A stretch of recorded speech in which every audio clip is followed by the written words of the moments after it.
आहेत, भरपूर आहेत की संपत आले.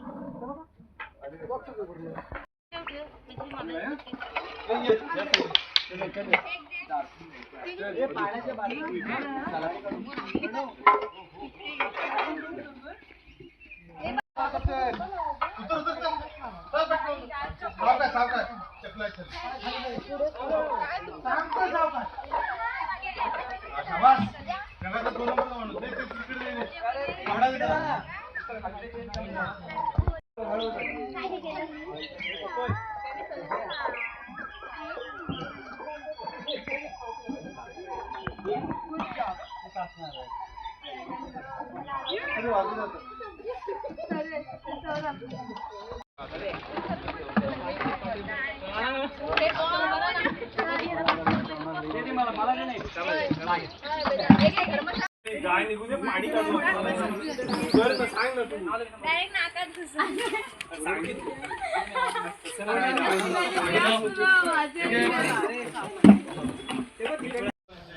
एकदम फास्ट मध्ये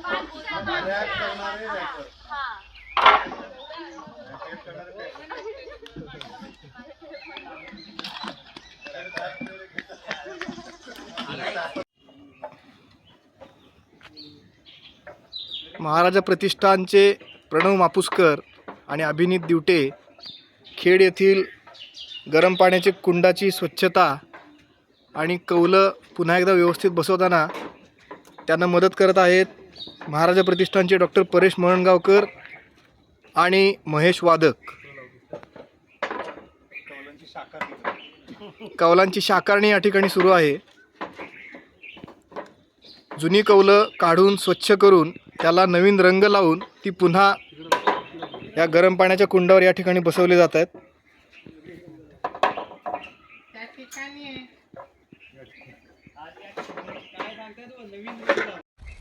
आणि NSS ICS खेड श्रीमान चंदूलाल शेठ सहजीवन हायस्कूल. तर आपण आज खेड इथल्या गरम पाण्याचं कुंड इथं श्रमदान मोहीम घेतली.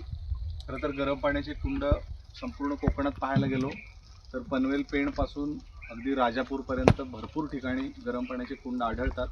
ज्वालामुखीच्या उद्रेकाची पार्श्वभूमी असलेला किंवा त्याच्या उद्रेकाशी संबंधित काही भूभागावरती हे गरम पाण्याचे कुंड तयार होतात. यामध्ये सल्फरसारखा घटक खूप जास्त प्रमाणात असतो. त्यामुळे बऱ्याच वेळा या पाण्याने आंघोळ करणाऱ्या व्यक्तींना स्किन डिसीज किंवा त्वचेरोग होत नाहीत किंवा कमी प्रमाणात होतात असं सायंटिफिक स्टडी सांगतो. त्याचबरोबर गरम पाण्याच्या कुंडाच्या त्याचे जे महत्त्व आहे ते अजून बरेच आहेत. इतर भूगर्भशास्त्रातल्या बऱ्याचशा हालचालींनंतर ते तयार होतात. खेडमधला हा गरम पाण्याचा कुंड खेडमध्येच राहणाऱ्या कितीतरी रहिवाशांना माहीत नव्हतं.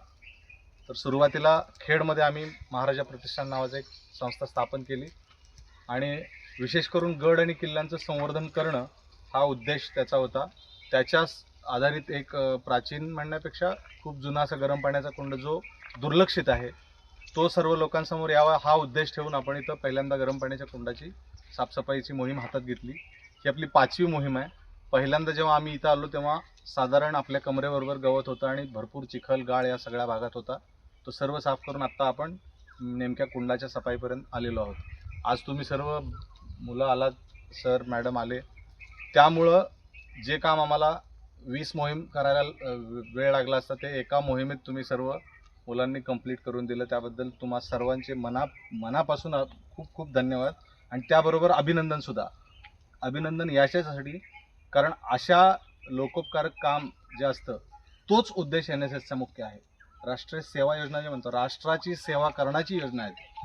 आता अप्रत्यक्षपणे जर आपण एखाद्या नैसर्गिक गोष्टीचं संवर्धन करण्यासाठी प्रयत्न करतो तर ती अप्रत्यक्षरित्या राष्ट्राचीच सेवा आहे आणि तुमच्या NSSचं ते उद्दिष्ट साध्य करायला तुम्ही एक कारण ठरलं. त्याबद्दल तुम्हा सर्वांचं आणि तुमच्या शिक्षकांचं महाराजा प्रतिष्ठानकडून मी हार्दिक अभिनंदन करतो.